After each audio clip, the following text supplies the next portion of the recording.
Olá, pessoal, boa tarde. Trazendo aqui mais uma Conexão Controller, nesse momento de pós-pandemia, onde a gente está trazendo várias trilhas de conexões, né? E hoje a gente está com novas práticas de gestão, aqui trazendo o nosso colega e parceiro Roberto Duarte, e ele vai falar um assunto bem legal com a gente, que eu acho que vai ser de suma importância para todos nós, para todas as empresas, para esse novo mercado que está vindo, essas novas linhas de negócios, essa nova economia e, obviamente, novas práticas de gestão, com certeza, para esse novo momento, né? Eu vou só aqui rapidinho compartilhar a minha tela, aqui para a gente conversar um pouco, conhecer um pouco do Roberto aqui com a gente.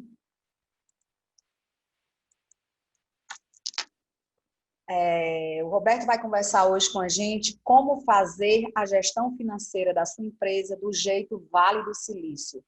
Um tema, assim, altamente inovador e também trazendo uma experiência que ele vai nos levar até o Vale do Silício através dessa gestão financeira para as empresas nesse novo momento, né? Conhecendo um pouco do Roberto, ele é conselheiro da OMI, da Forte Tecnologia, da Lautorange, Consult Portugal, mentor e professor. Não é isso, Roberto? Isso. Agradecer mais uma vez aqui a presença do Roberto Dias com a gente, um cara que o Brasil conhece, uma pessoa ilustre que eu passei a conhecer há uns 2, 3 anos atrás e passei a admirar pelo acho que mais tempo, acho que mais de 2 anos, mais de 3 anos, mas pela forma inovadora com que ele impacta quando ele conversa, quando ele traz esses temas, quando ele traz essas mentalidades inovadoras, ele traz essa experiência de que a gente tem que realmente sair do status quo, né? E aí hoje a gente vai conversar e ao final desse webinar a gente tem 3 perguntas que vão ser respondidas, que diz o seguinte: como decidir a estratégia da sua empresa, como aumentar o valor da sua empresa e como medir os resultados utilizando ações modernas e eficazes, né? Então, assim, a gente vai tratar um pouco sobre isso. Agradecer mais uma vez aqui o Roberto, dizer que a gente está nessa conexão controller há uns 2 meses e a gente vem fazendo várias palestras nesse sentido, nesse novo jeito digital de nos comunicar, de nos relacionar. E eu acho que ele veio para ficar, né? Onde a gente pode, no momento antigo, a gente não poderia estar trazendo o Roberto tão próximo assim para a gente, mas agora com a tecnologia, mais uma vez, impactando aí os negócios e os relacionamentos e esse novo modelo de fazer conexões, né? Obrigada, Roberto, passar a palavra aqui para você trazer para a gente um pouco disso e a gente vai discutindo aqui esse novo momento aí que você traz dessa gestão financeira no jeito Vale do Silício de ser, vamos dizer. Muito obrigado, Solange. Muito obrigado a todos vocês que estão aí nos assistindo. Uma honra, um prazer, uma alegria, uma satisfação conversar com todos vocês que estão aí investindo o tempo de vocês em busca de técnicas de gestão mais evoluídas, mais eficazes, mais eficientes nesse mundo moderno. E muita gente olha para o Vale do Silício e se pergunta por que ali nós temos empresas tão grandes, tão prósperas, né? Na realidade, também temos muitas empresas que fracassaram. Nós temos muitas tentativas e uma minoria de sucesso. Mas todas essas empresas que realmente tiveram sucesso, elas se basearam em vários pilares, aqui, vários fundamentos, né? E 2 deles eu pretendo trazer aqui para vocês hoje.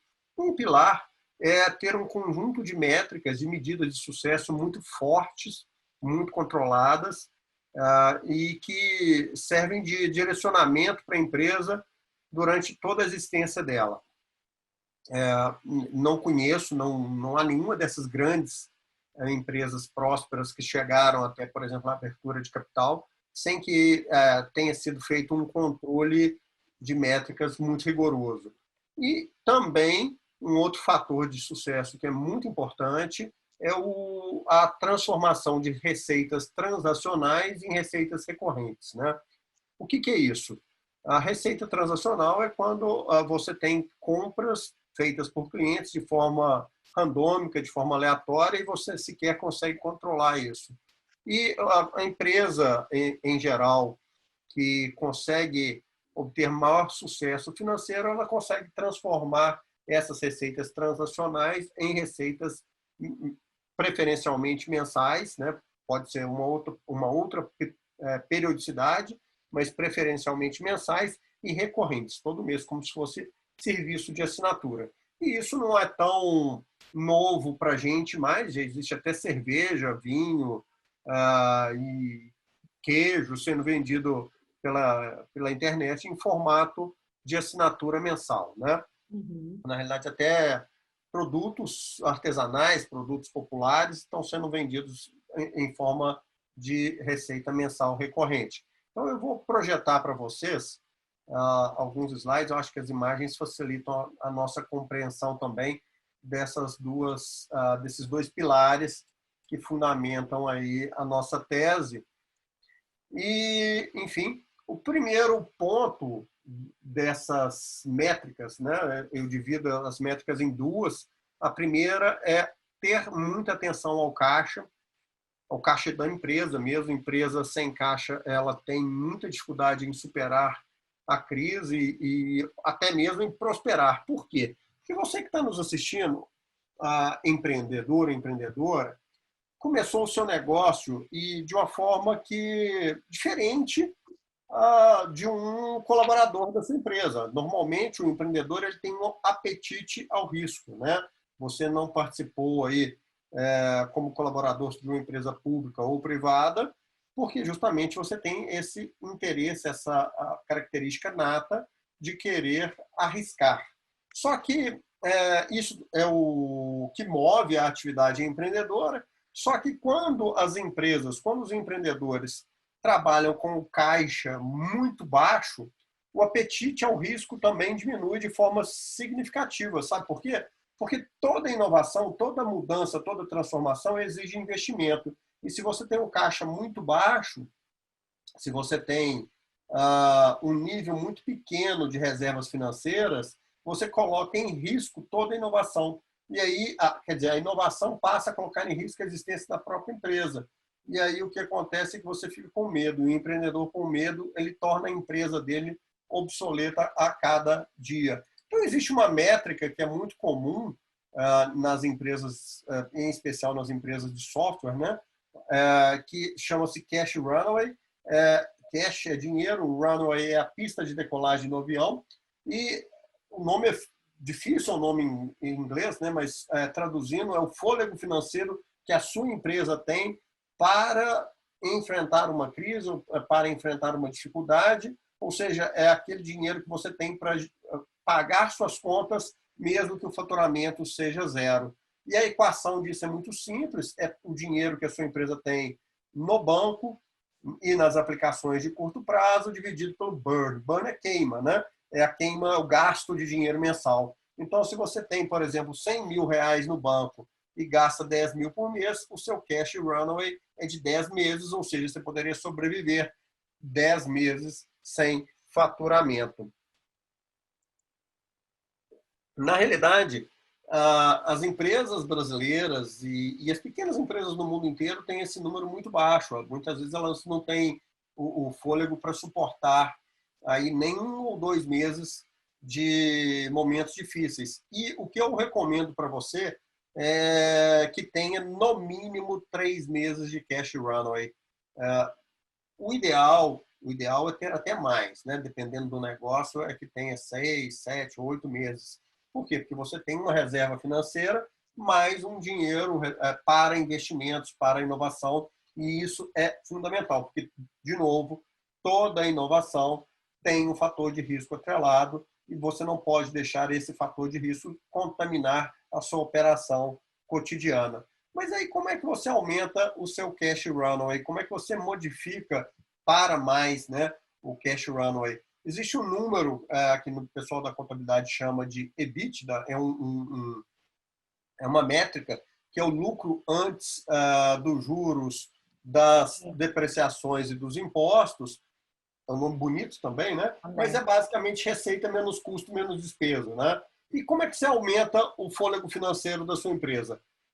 Ou aumentando a receita, ou reduzindo custos e despesas. Então, nesse momento que nós vivemos aí de uma pandemia que trouxe impactos econômicos significativos para todos vocês, para algumas empresas mais, para outras menos, é fundamental que a gente compreenda que o mundo é um pouco diferente, né? O que o pessoal tem chamado de novo normal, na realidade é algo que a gente já deveria ter feito anteriormente, mas que as implicações geopolítico-econômicas aceleraram o processo de transformação da sua empresa. Por exemplo, no comércio era muito comum, e ainda encontro pessoas, empresários do comércio varejista, que dizem assim, olha, eu sou próspero porque eu tenho muitas lojas, eu sou próspero porque na minha loja você encontra de tudo, eu tenho aqui um estoque que atende a todas as necessidades, eu tenho tudo ali que você quiser, eu encontro.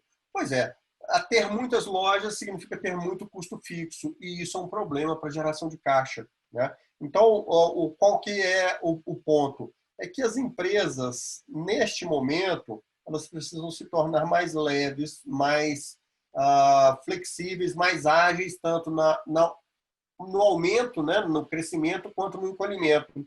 E isso significa o quê? Que o mundo se tornou um mundo multicanal. Não quer dizer que você tenha 20 lojas e que tem que fechar todas.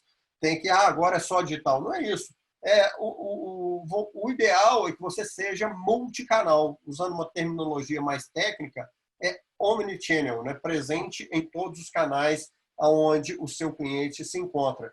Por exemplo, você pode sim ter sua loja física de uma forma mais reduzida, num espaço menor, com a quantidade de lojas menores, mas também pode ter a venda de porta em porta, né? A venda domiciliar, pode ter a venda pelo Instagram, pelo WhatsApp, pelo seu próprio site de e-commerce, pelos marketplaces, né, como Magazine Luiza, Americanas, Amazon e Mercado Livre, entre outros, né?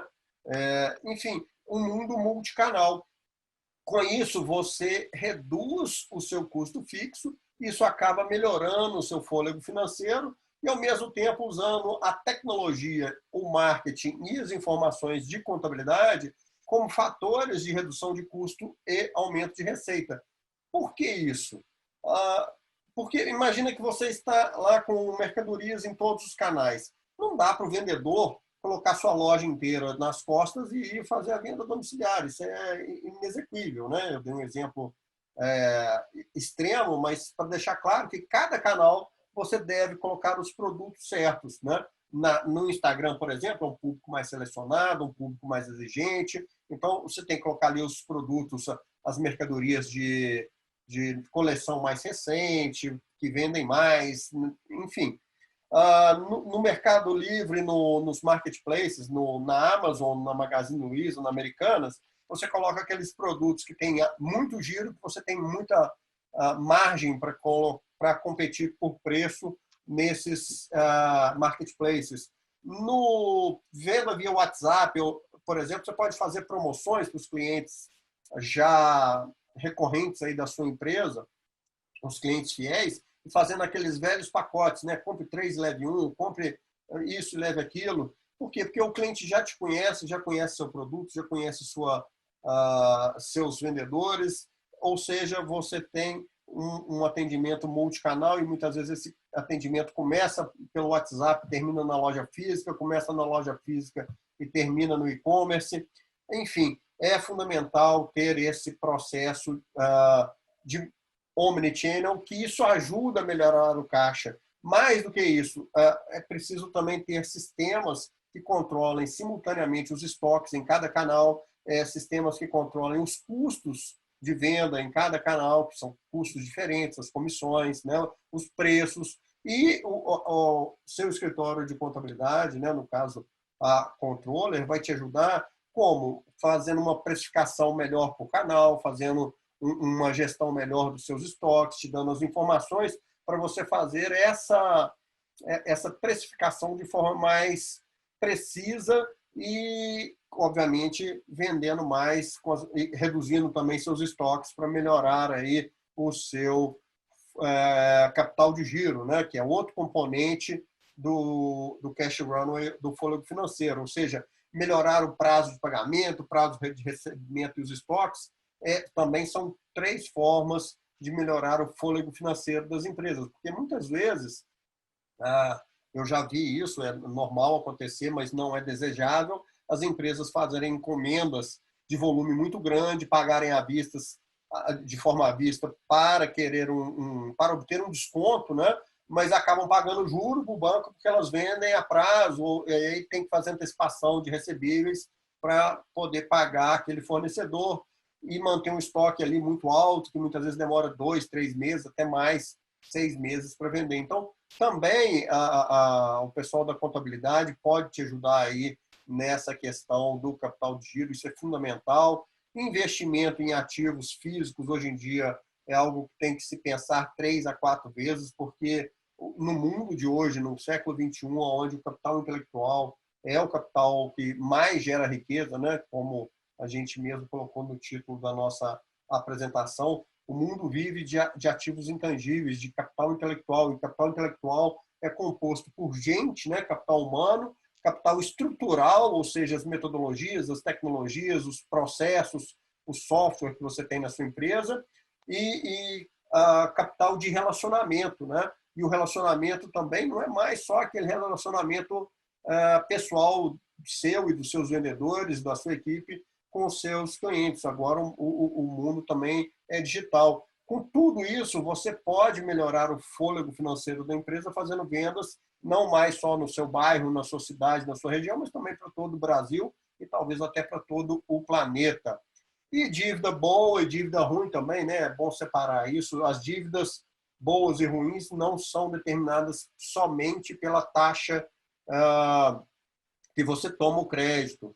Uma dívida ruim, normalmente, é aquela que supre uma necessidade de gestão, né? Supre uma deficiência de gestão. Por exemplo, comprar à vista e vender a prazo. Uma dívida boa é aquela que tem payback e retorno sobre investimento. A sigla é ROI em inglês. Então, se você pega um dinheiro, investe em novas tecnologias, investe em novos mercados, em novos serviços, cria essas plataformas digitais, né? Hoje em dia são bastante acessíveis, coloca isso tudo com mecanismos de autoatendimento, você tem um payback, né? O prazo de retorno desse investimento sobre o capital investido, e, obviamente, aí entra a taxa, porque quanto maior a taxa, maior o payback também, né? Então, taxas pequenas vão gerar payback pequeno. Mas muito mais importante que a taxa é o seu projeto, né? Investir, tomar a dívida para trocar de carro, trocar de apartamento, comprar um sítio ou mesmo para reformar a loja, talvez não seja aí a melhor das opções. E também olhar com muito carinho a distribuição de lucros e os prolabores, porque o prolabore é uma remuneração do salário em função da responsabilidade do cargo que o dono, que o sócio assume na empresa. Então, se você é dono, por exemplo, de um supermercado e trabalha no caixa do seu supermercado, você tem que receber salário de caixa, né? Se você é dono de uma padaria e trabalha no caixa da padaria, você tem que receber salário de caixa de padaria. Agora, a conta é muito simples. Se você fosse contratar alguém para fazer aquilo que você faz na sua empresa, por quanto você contrataria? Isso deveria ser seu prolabore. O resto é distribuição de lucro. Então, uma das coisas importantes que correlata o nosso tema é prepare pessoas para te substituir, para você ter uma visão mais tática, mais estratégica da sua empresa. E aí sempre cai naquele problema, né? Mas eu tenho que tomar conta do caixa, eu tenho que tomar conta de tudo, porque senão vão me roubar, vão me levar meu estoque, vão furtar mercadorias, vão fraudar meu caixa. Não vão se você tiver controle e se você não fizer o famigerado caixa 2. Eu sei, isso aí falar imposto é alto. Eu sei, eu também não gosto de pagar imposto, ninguém gosta de pagar imposto, mas o custo do não controle costuma sair muito mais caro do que o custo do controle, né? Muitas vezes isso já vimos em diversas situações, que a partir do momento que você tem um controle muito rigoroso das suas contas, né? Você consegue sim delegar e executar funções muito mais importantes na sua empresa e não precisa conviver com fraudes, né? Enfim, tudo isso que eu estou falando é sintetizado numa planilha. Eu vou enviar essa planilha para a Solange, ela depois vai distribuir para vocês. E, basicamente, a gente calcula aí o contas a receber, a gente faz simulações, né, preferencialmente anuais, considerando inadimplência, cancelamentos, downgrade, cancelamento de pedidos, né, ou de contratos. Downgrade é quando há devoluções ou redução de contratos, dando perdas totais aqui, né?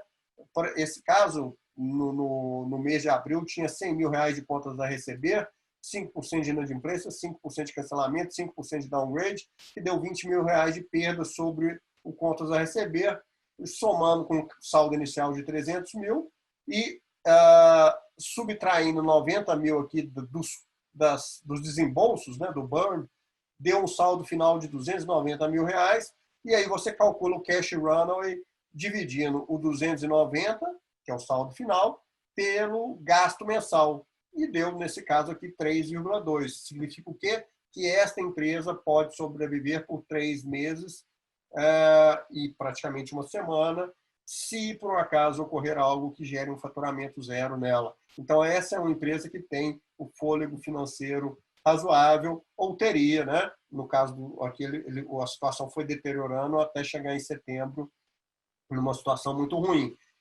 Esse é só um exemplo didático, hipotético aqui para a gente, né? Mas é fundamental que você pense no curto prazo, analisando essa medida chamada cash runway, ou fôlego financeiro para a sua empresa. E na segunda fase, que você, uma vez resolvido o problema de curtíssimo prazo, que é olhei para o caixa, agora o que eu faço? Para onde que eu cresço? E aí a gente tem que analisar algumas questões, né? Primeiro, muita gente fala assim... Roberto, deixa eu te fazer uma pergunta antes de você entrar nessa fase 2, tá? Isso aconteceu muito seriamente agora no momento da pandemia, né? Que todo mundo se deu conta que a administração financeira, a administração do caixa, saber o quanto é que você tem, o que é que você vai fazer com ele, ficou muito clara, né? Ficou muito transparente, porque começou a sentir, todo mundo sentiu isso na pele, todo mundo teve que fazer suas estratégias financeiras, quando se não conseguia fazer, porque achava que isso nunca ia ser preciso, que eu ia saber, eu já sabia esse momento futuro, eu sempre tinha previsão, eu tinha meu planejamento estratégico, etc, etc. Né? E aí, passado esse período de mais de 100 dias, antes de você entrar na fase 2, você, o que é que você, na tua experiência, traz para a gente com relação à continuidade dessa metodologia? Né? O que é que as empresas que fizeram isso ganharam com a implantação disso, ou já tinham, e aí isso aconteceu para elas, deu para elas um diferencial em relação às outras que não tinham. O que é que você pode trazer para a gente esse comparativo do que aconteceu na pandemia e o que é que a gente tem que fazer, essas empresas, se elas devem continuar, se elas continuam com essa metodologia, se elas implantam efetivamente essa metodologia. Por que eu digo? Porque agora a gente está num novo momento, na nova economia, no novo mercado, no novo consumidor, no novo relacionamento, né? Então, a gente, mais do que nunca, está tendo essa necessidade de fazer esse controle, ao mesmo tempo, como você diz, aquelas recorrentes, aquelas receitas recorrentes e as novas, que é o que você vai dizer agora na segunda fase. Fala só para a gente essa conexão aí, do antes e do agora. Eu vou ilustrar com um caso real. Eu conheço 2 empresas do mesmo setor, com o mesmo faturamento. Elas estavam em março com o mesmo faturamento e trabalhavam no mesmo setor. Uma delas tomou ações muito rigorosas para geração de caixa. Reduziu custos, negociou dívidas, conseguiu criar novos produtos para gerar novas receitas. E com 45 dias, ela conseguiu o cash runway dela para chegar a mais de um ano. Quer dizer, ela tinha caixa para mais de um ano disponível.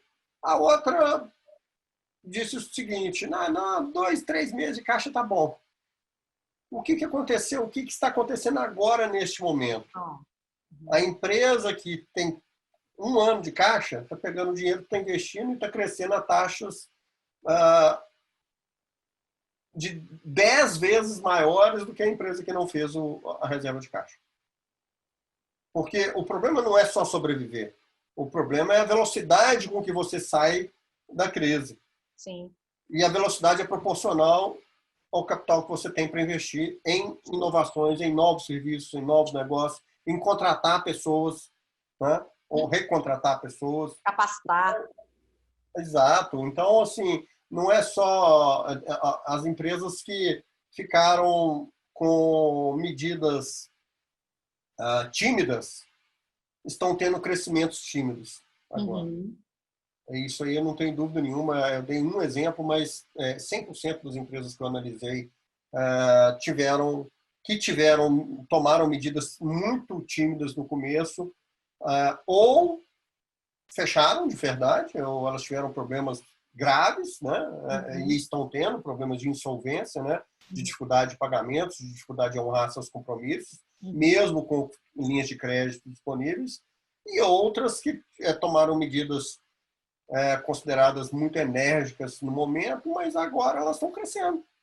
Né? Elas estão crescendo mais leves, mais ágeis e de forma muito mais rápida. Então, eu não tenho dúvida que essa métrica, né, do fôlego financeiro é algo que tem que estar no dia a dia, tendo crise ou não tendo crise. Né? Tem que ser monitorado de forma consistente. E a primeira métrica que é usada? Tá ótimo, entendi, perfeito.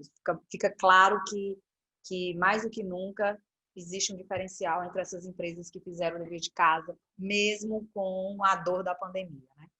Exatamente. E a segunda fase é que muita gente fala assim, mas eu não quero crescer.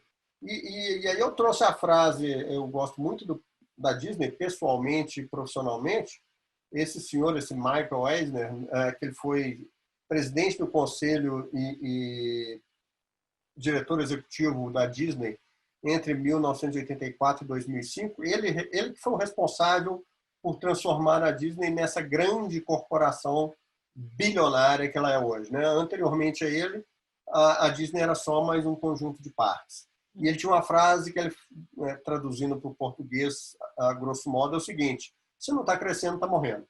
Né? Se você não está crescendo, você está morrendo. E isso hoje é uma realidade mais do que perceptível por todos vocês, né? Por uma razão muito simples. Os seus colaboradores melhores, né? As pessoas que trabalham com vocês, as pessoas que realmente têm garra, compromisso, vontade de aprender, vontade de crescer, vão sair da sua empresa se você não crescer. Né? Se você não abrir oportunidade de carreira, elas vão para o seu concorrente. Simples assim. Né? E elas não têm mais a paciência que os nossos pais, os nossos avós, e mesmo a gente tinha de ficar a vida inteira numa empresa e aposentar e esperar chegar, né, até o final da vida naquela mesma empresa. As pessoas querem crescimento rápido. Então, se você não cresce rápido, você vai ficar com as pessoas que também não querem crescer rápido. Então, não reclame se o seu vendedor não está entusiasmado, se o seu funcionário não está compromissado, se ele larga a caneta 5 horas da tarde, 6 horas da tarde, vai para casa, não importa a tarefa que ele tenha a fazer. O principal responsável por isso é você, porque a liderança transmite para a sua equipe a cultura. E se você não tem a cultura de crescimento, é óbvio, né, que você não terá colaboradores que tenham essa cultura de crescimento. A grande questão é como crescer, né? E aí eu tenho que explicar alguns conceitos que eu vou ilustrar com uma história, uma historinha. Eu saí de um evento ano passado, né? Muito grande, eu estava muito cansado desse evento. Normalmente eu pego Uber, eu estava lá em São Paulo, mas esse dia eu usei um táxi, porque na porta do centro de eventos tinha aquela fila enorme de táxi. Eu pensei, vou pegar um táxi aqui mesmo, porque e eu também estava falando no telefone, aí não queria interromper a ligação. Entrei no táxi, disse para ele qual hotel que eu iria, para o taxista, e assim que eu terminei a ligação, ele me perguntou o seguinte: o senhor se importa de eu fazer algumas perguntas? Eu falei, claro que não, fique à vontade, o que eu puder ajudar, eu estou disponível. O taxista me falou então o seguinte: eu saio de casa às 5 horas da manhã e volto quase meia-noite, eu não tenho medo de trabalhar. Por que eu trabalho tanto e ganho tão pouco? Aí eu voltei as perguntas para ele. Primeira, quanto tempo que você ficou na fila do táxi para pegar um passageiro? Ele me disse o seguinte: olha, eu fiquei 1 hora. E nessa 1 hora, se você tivesse com passageiros aqui na cidade de São Paulo rodando, quanto de dinheiro que você faria? R$ 100. Pois é, você acabou de pegar uma corrida aqui de R$ 30, gastou R$ 100 para conseguir um passageiro. Quer dizer, que você teria que, no mínimo, comigo, pegar uma corrida, 3 ou 4 corridas, para valer a pena para você esse custo de aquisição de clientes. E o que você vai fazer para amanhã cedo? Amanhã cedo eu vou para o aeroporto, eu pegar seu cartão e lembrar de você. Aí ele falou assim: eu te levei pelo caminho certo. Eu falei, tá, você não me roubou. É uma situação que todo mundo espera em qualquer relacionamento, seja profissional ou pessoal, não enganar o outro. Eu fui educado. Tá, cordialidade e educação também, todo mundo espera um do outro. Eu te levei para o lugar certo. Tá, você cumpriu sua obrigação. Então, assim, ele ficou sem resposta. E, na realidade, o custo de aquisição de clientes, de qualquer empresa, de qualquer negócio, é todo o gasto que você tem com marketing e vendas num determinado período, no mês, por exemplo, dividido pela quantidade de novos clientes que você tem naquele mês. E, matematicamente, você pode comprovar que o custo de adquirir um cliente é sempre maior do que o custo de fazer uma nova venda para o mesmo cliente, né? E isso nos remete ao conceito lá, outro conceito chamado lifetime value. Lifetime é o ciclo de vida do cliente, o valor do ciclo de vida. No caso meu com o taxista, o meu lifetime value para ele foi de R$ 30. Mas para valer a pena, meu lifetime com ele teria que ser de R$ 120, ou seja, eu teria que pegar 4 corridas. Como é que você calcula isso, né? Você pode calcular isso tanto para quem tem receita recorrente, ou seja, assinatura, quanto para quem tem receita transacional. É o ticket médio vezes a margem vezes 1 dividido pela taxa de cancelamento ou a taxa de frequência de compras no caso de vendas transacionais, né? Então, o que é o ticket médio? É o valor médio que seus clientes te compram ou dos contratos médios que você mantém no seu cliente. Se você está numa padaria, por exemplo, quanto que, em média, você vende por dia? Quantos clientes entram na padaria por dia? Isso é seu ticket médio. Qual que é a margem média de contribuição? Né? Então, vou supor que cada cliente compre R$ 100 por dia, vai. Só para fazer conta de redonda, conta de padeiro. Vamos supor que a margem seja de 50%. Então, cada cliente, em média, deixa R$ 50 por transação naquela padaria. Agora, quantas vezes, em média, o cliente te compra por mês? Ou seja, a frequência média de compra por mês. Vamos supor que seja 10. Então, 50 vezes 10 é 500 por mês. Agora, e no ano, e na vida? Durante a vida toda? Isso tem como medir. Tá? É um fator mensurável. Claro que, para quem tem assinatura, é muito mais fácil de medir. Porque se não tem assinatura, você tem que criar mecanismos como, por exemplo, programas de fidelidade para identificar o cliente, né? Não é tão simples assim.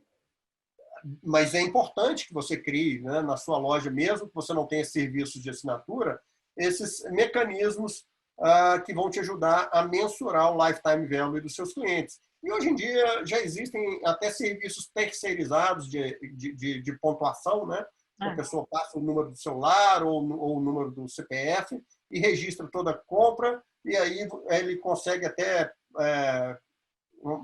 prêmios, né, descontos, enfim, isso tem como se fazer no comércio também.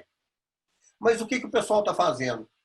Migrando também da venda transacional para a venda por assinatura. Por quê? Porque além de ter mais previsibilidade, facilita, aumenta o lifetime value e facilita a mensuração. Né? Então, muita gente, como eu disse, já está vendendo até produtos orgânicos, chás, material de academia, né? Enfim, tudo hoje se vende por assinatura. É só uma questão de criar um modelo de negócios diferente para você.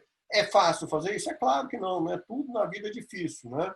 O único lugar onde o sucesso vem antes do trabalho é no dicionário. Né?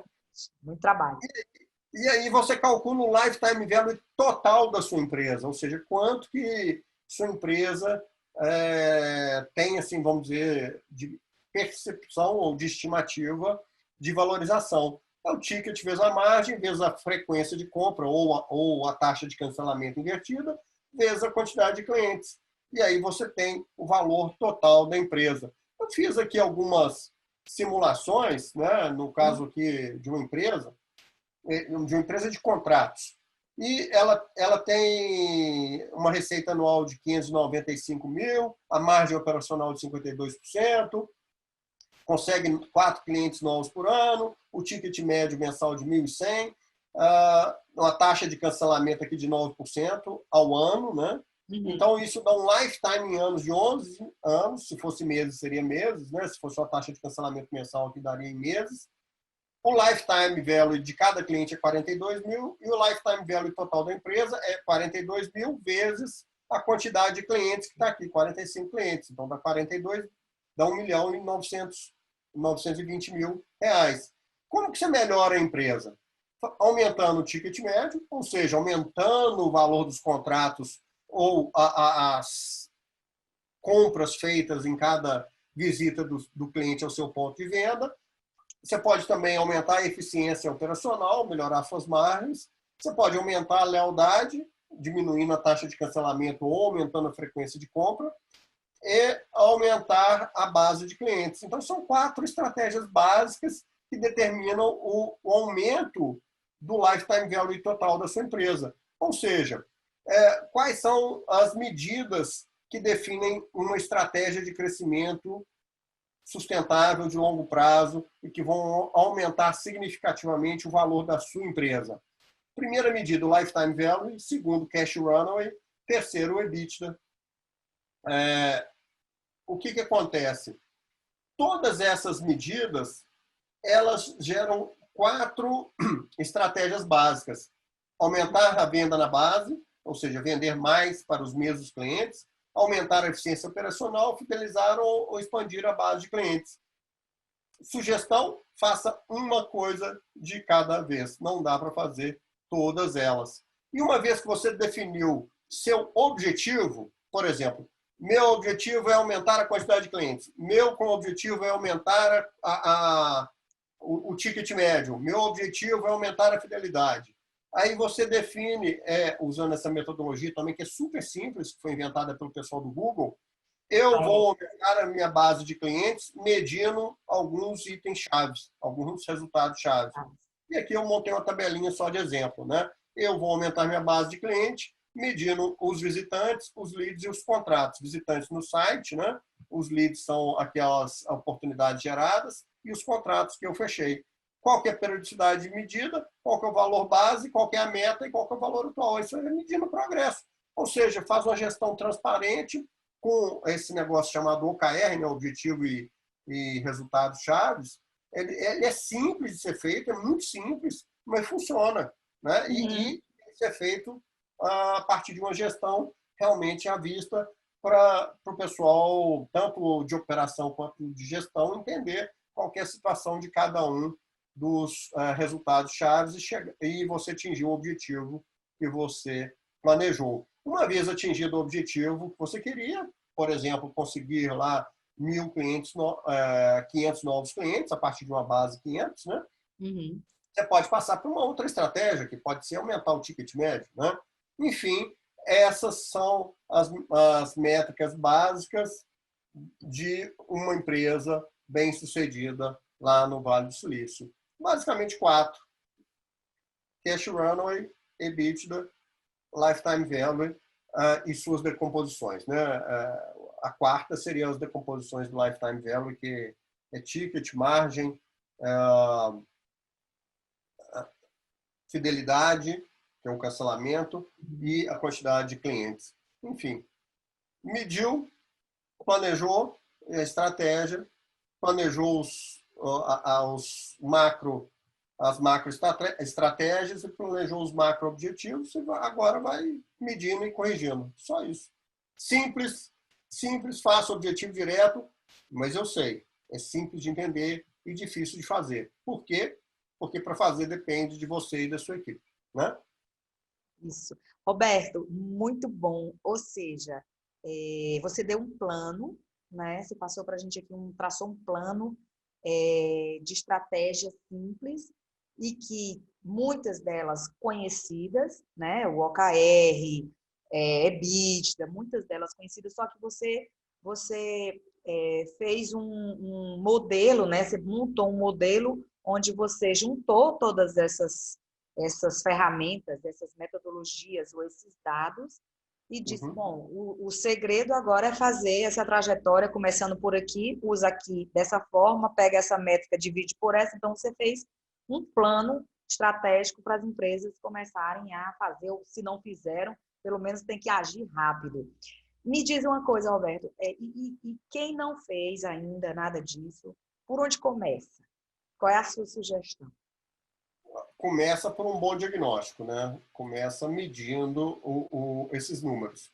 É mais ou menos igual você chegar ao médico numa academia e falar assim, eu quero ficar mais forte, eu quero ficar mais magro, eu quero isso. Tá, por onde a gente começa? Fazendo as mensurações básicas, né? No caso de melhoria na saúde, tem que fazer um hemograma, tem que fazer exames aí, talvez até mais sofisticados. Então, o hemograma da sua empresa é esse conjunto de números aí que nós mostramos para você. A partir daí, você tem uma linha de base, né? Ou seja, eu estou aqui nessa situação. Aonde que eu quero chegar? E também você pode ter perspectivas audaciosas, mas elas têm que ser factíveis, né? Eu quero virar o Rambo, tá bom, mas né, eu não tenho mais chances de virar o Rambo, né? Então vamos ver o que dá para fazer aí em 6 meses, em um ano. Eu falo isso até mesmo no esporte. Eu fiz isso. Eu corri aqui, eu moro em Belo Horizonte, a volta da Pampulha, né? São 18 quilômetros. Mas a gente não corre 18 quilômetros no dia seguinte, né? Sim, a gente faz um plano para, em um ano, conseguir o acondicionamento físico adequado e não morrer no meio do caminho. Então, o primeiro passo é um bom diagnóstico, o segundo passo é um planejamento ali do objetivo e das métricas. De novo, a gente não vai colocar aquelas métricas com mensuração anual, porque senão eu falo assim, eu vou correr a Lagoa da Pampulha, tá, mas só no dia no final do ano, né? Só lá em dezembro que eu vou me preocupar com isso. Não, vou preocupar amanhã. O que eu tenho que fazer amanhã para começar, né? E vou mensurando semanalmente aí, mensalmente, a minha evolução. Tá. E, obviamente, você precisa ter um time, né, Roberto, que você... Né, eu coloquei aqui você falando e eu anotando aqui por onde começar com relação às pessoas. Tem que ter um time capacitado, você tem ou então capacitar um time ou encontrar as pessoas certas, né? De repente você não precisa nem capacitar, encontrando as pessoas certas, você consegue fazer isso. Porque, como você disse, esse diagnóstico você vai precisar procurar ajuda, né? E aí, né, você precisa de pessoas para levantar esses dados, ou então gerar esses dados, ou então começar a fazer esses dados, enfim, ter um time engajado, capacitado para gerar essas informações, né? E aqui outra coisa que eu coloquei é que existem mentorias, né, Roberto? Você também é mentor dessa metodologia, não é isso? Você fez esses treinamentos lá fora. Conta um pouquinho para a gente já está chegando no instante passa, quando a gente começa a falar coisa boa, no instante passado, está com 10 minutos aqui de terminar. até porque o tempo também de todo mundo que está ouvindo a gente começou às 17, né? Tem uns 10 minutinhos finais aqui. Passa para a gente essa tua experiência, como é que você trouxe isso de lá, essas empresas, e assim, o Roberto tem essa experiência lá, pessoal, e ele viu isso lá de perto, ele conseguiu, ele é consultor também na parte de implementação da Disney, né, Roberto? Leva pessoas para a Disney, né, para fazer um serviço de capacitação, não é isso? Então, o Roberto faz isso também, né? Eu participo de conselhos de empresas de software aqui no Brasil e fora, e essas são as métricas que a gente olha em toda reunião de conselho. Não tem muito além disso, um número muito diferente disso. O que muitas vezes a gente faz é observar o detalhe, caso haja uma luzinha vermelha lá, a gente vai mais a fundo em algum item. Mas, em geral, a gente olha essas métricas. Eu também aplico esse trabalho não só em empresas de software, mas em escritórios de contabilidade também aqui no Brasil. Faço um curso que eu levo empresários que queiram entender qual é a experiência de engajamento de colaboradores, de clientes. Lá em Orlando, a gente visita os bastidores da Disney, a Apple, e temos aulas com professores lá da FCU, da Florida Christian University, onde eu, inclusive, faço mestrado. Também estou trabalhando num processo de fusão e aquisição de escritórios de contabilidade aqui no Brasil, ou seja, estou fazendo bastante coisa. Muita experiência, muito conteúdo, né? E aí a gente sabe que é com a experiência e com a experimentação, né, Roberto, que pode-se sim fidelizar metodologias, né? O que você está trazendo é real, acontece, como você falou, que é uma gestão financeira trazida do jeito Vale do Silício de ser, é porque, como ele falou, Google funciona assim, Netflix funciona assim, Amazon, todas as grandes empresas do Vale do Silício, na Califórnia, onde for, elas têm essas metodologias, principalmente o OKR, e elas são medidas nos ciclos de até 90 dias, ou seja, ciclos curtos, onde você pode medir e, ao mesmo tempo, ser ágil para quando perceber que não esteja ajustado a definição ou então a perspectiva daquele propósito desenhado, eles já mudam a estratégia e já conseguem reagir facilmente. Por isso que elas têm uma escalabilidade bem maior, porque elas conseguem se adaptar e conseguem agir mais rapidamente nesse novo mundo, né? Tanto que a gente está aí com a tecnologia, depois da pandemia, tão, vamos dizer assim, cirúrgica, né, no nosso dia a dia. O que o Roberto está falando é gestão financeira, não é isso, Roberto? Mas a tecnologia, ela é um processo, ele falou de várias formas, na forma de pagamento, ele falou várias metodologias aí, mas, obviamente, o Roberto comentou também que a tecnologia ela tem que ajudar todo esse processo. Às vezes você quer fazer essa mudança, essa transformação digital, ele falou transformação digital, ele colocou muito claro nos slides dele, mas até transformação digital nada mais é do que pensamento das pessoas de forma digital para entender o que ele está dizendo. Olha, eu tenho que mudar a minha nova forma de pagamento, eu tenho que mudar a forma de recebimento, não pode ser mais como antes, eu tenho que reduzir custo. Como é que eu vou reduzir custo se eu não mudar, não tiver essa mentalidade de transformação digital? Não é isso? Duas considerações interessantes aí, que as pequenas empresas também usam isso, seja lá nos Estados Unidos, na Europa ou aqui no Brasil. No Brasil, aliás, nós temos um nível altíssimo de empresas na área de software, né? A gente tem um potencial aqui gigantesco nesse sentido, e todas elas, quando são bem-sucedidas, ou mesmo quando estão começando, usam as mesmas técnicas, as mesmas medidas. A outra coisa é a seguinte, essa questão da transformação digital é mais ou menos assim. Você já imaginou sua empresa sem energia elétrica? Não. Pois é. Então, até se a gente voltar 100, 150 anos no tempo, ninguém imaginava, né?